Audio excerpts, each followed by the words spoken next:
northeastern and the northern area, but also, for example, Busia. We border Uganda from that side.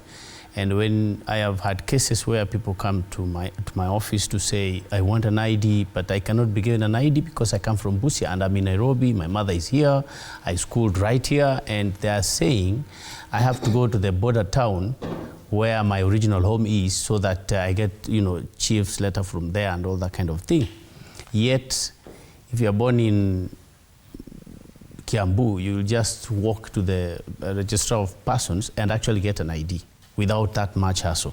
So there's also a problem in the northern counties because these are people with vast relationships in Ethiopia, the Oromo, in Somalia.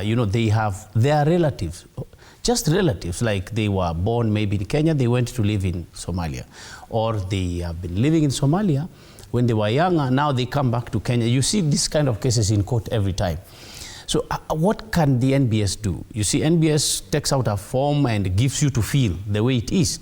But it has been found out that the return of relatives can actually totally complicate. Now, for example, they are saying there is a huge number of people probably who are left out.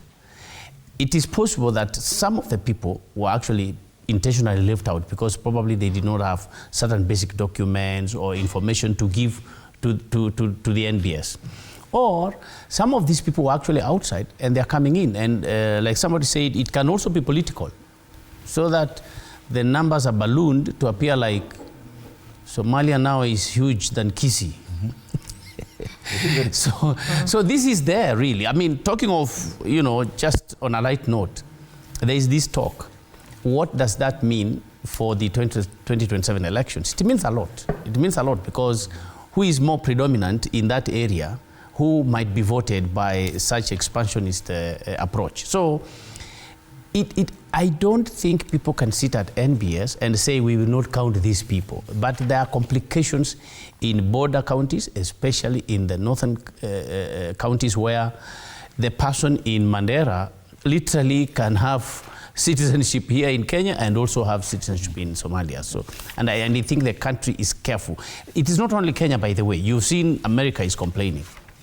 Gulf of Mexico, there are migrants coming just through from Brazil and Mexico and all that. So I think this border thing, it borders on integrity and sovereignty of a nation. And it is important, even though this order is made, I think there will be somebody from the AG to appeal against the order to allow for the ministry to understand first, for the government to understand who exactly was left out. And by the way, through the security apparatus, the government already knows whether it is true some people were left out or this is purely, maybe a political... Bwana Sossion, if the numbers after the repeat of the census in the three counties show a significant increase in the population of those three counties, that will be a new debate in terms of politics of 2027. Don't you agree? It cannot be a new debate. Rights of people, constitutional rights are